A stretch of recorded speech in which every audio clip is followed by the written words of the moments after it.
잡아먹는 일이 없습니까? 라고 묻습니다. 그래서 그 사람이 얼버무리죠.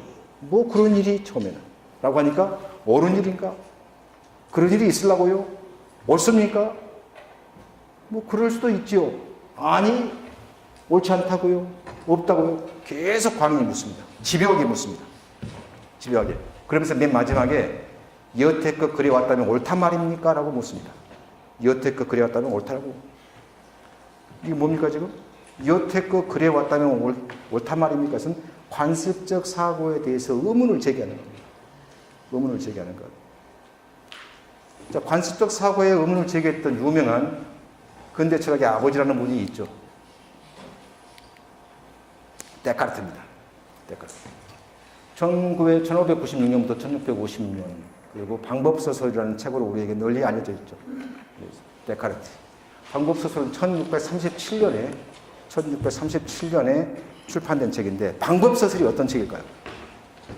방법소설을 한자 그대로 풀이하면은 방법을 펼쳐 설명하다 뜻이에요.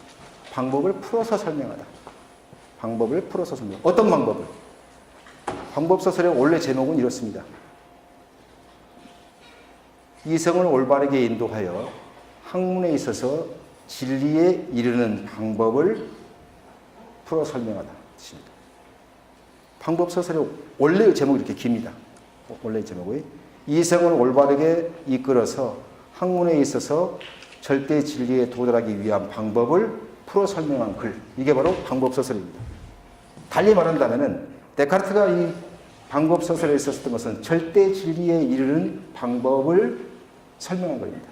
데카르트가 방법소설에서 제일 먼저 절대 진리에 이르는 길로서 방법으로서 제시했던 것이 흔히 말하는 데카르트적 회의입니다.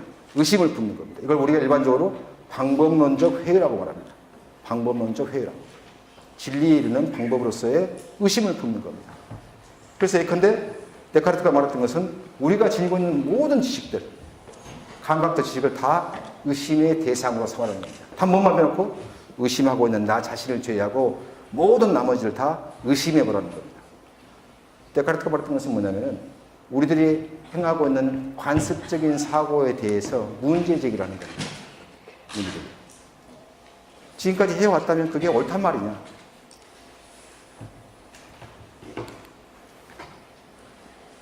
광인은 갑자기 나타난 어떤 한 사나이와 그 말을 나누고 이어서 10장에서 자기 형을 찾아가서 이야기를 합니다. 이렇게 말합니다. 여태껏 사람을 잡아먹어 왔더라도 오늘 당장 착해질 수 있으니 안 된다고 말씀하세요, 형님. 안 된다. 영어로 한다면 no. 안 된다라고 말씀하세요. 큰형님, 나는 형님이 그렇게 말할 수 있으리라 믿습니다. 엊그제 늑대촌 소작인이 소장료를 좀 줄여달라고 찾아왔을 때 형님은 안 된다라고 말씀하셨어요. 그때 노라고 말씀하셨듯이 사람을 잡아먹는 일은 안 된다고 노라고 말씀하세요. 광인이 말할 것은 부정입니다. 부정의식. 거꾸로 다시 말한다면 가치의 전도를 지금 이야기를 하는 겁니다. 가치의 전도. 그런데 우리가 알고 있는 니체라는 인물 1844년부터 1900년에 죽었는데 내가 수업 시간에 학생들한테 자주 이야기하는 게 사람은 죽어도 연도와 원리를 잘 맞춰서 죽어야 합니다. 그래야 사람들이 기억해 줍니다. 니체는 1900년에 세상을 떠나서 그래서 우리가 태어난 해는 몰라도 죽은 해는 압니다. 죽은 해는 아는데 어떤 니체가 썼던 다양한 많은 글들 가운데서 우리가 오늘 볼 수 있는 글은 자라투스트라는 이렇게 말했다라는 글 가운데서 니체가 행했던 말입니다. 니체가 모든 가치의 전복, umberto 알라 베르테 해가지고 모든 가치의 전복, 가치의 전복에 대해서 이야기하는데 가치의 전복이 바로 뭐냐면 인간은 가장 최고의 자각의 행위다라고 니체는 말합니다. 모든 가치를 전복시키는 그런 인간이야말로 가장 버젓한 인간. 그리고 일찍이 없었던 반항으로서 반항한다라고 말하면서 스스로를 배덕자 그리고 최고 파괴주의자로 자처합니다. 어쩌면 루신이 아니라 광인이 자기 형에게 안 된다고 말을 하고 다그치고 요구했던 것은 바로 이 부정의 정신, 바로 가치의 전복을 요구하는 거죠. 안 된다라고 말해라. 광인은 방금 말씀드렸던 데카르트적인 회의, 방법론적 회의로부터 시작해서 니체의 가치의 전복에 이르는 사후 확장을 바탕으로 해서 이제 형을 그리고 그 나머지 사람들을 계몽하려고 합니다. 여기 보면 계몽의 외침과 실패라고 되어 있는데, 자, 사람 잡아먹는 사람을 저주하는 걸, 그리고 사람 잡아먹는 말리는 것을 다 먼저 형으로부터 시작해야겠다라고 마음을 먹고 십자가에 가면은 형을 찾아가서 이야기를 하게 되죠. 사람 잡아먹는 일을 그만두라. 그래서 계속해서 외치는 게 뭐냐면 너희는 고칠 수 있다. 진심으로 고쳐먹으라고. 장차 사람을 잡아먹는 자는 이 세상에서 살아가도록 용납되지 않을 거라는 것을 알아야 한다. 뭐 똑같은 말이 반복되죠. 그러나 우리가 자오인 내내 그 목판에서 봤지만은 결국은 하인인 천라오에 의해서 입이 틀에 박혀지고 결국은 집 안으로 끌려 들어가게 되죠. 집에 끌려 들어간 다음에 이 광인이 생각하는 겁니다. 과거에 큰형이 내게 말했던 내용들을, 부모님이 병이 나면 자식된 자는 살을 한 점 베어 삶아 드시게 해야 훌륭한 사람이라고 형이 내게 말했었지. 어머니 역시 안 된다고 하시진 않으셨다. 한 점을 먹을 수 있다면 물론 통째로도 먹을 수 있다. 어머니도 식인의 가해자였다는 거죠. 어머니도 식인의 가해자였다. 그 아래 12장 가면은 큰형이 집안일을 주관하던 때 마침 누이 동생이 죽었다. 그가 음식 속에 섞어서 몰래 우리에게 먹이지 않았으리란 법은 없다. 나도 모르는 사이에 내 누이 동생의 살점을 먹지 않았다고 장담할 수는 없다. 뭡니까 이제? 광인은 지금까지 이 글이 나오기 전까지만 해도 광인은 자신은 피해자로서만 존재했었어요. 근데 내가 피해자가 아니라 나도 피해자이자 가해자였다는 이야기예요. 나도 피해자이자 가해자였다. 아까 우리가 맨 처음에 이야기했던 알다 깨닫다가 확장이 되는 과정 속에서 즉자적 인식에서 대자적 인식으로, 즉 자신을 성찰의 대상, 비판의 대상으로 거리를 두고서 자신을 마주할 수 있는, 이게 지금 대자적 인식.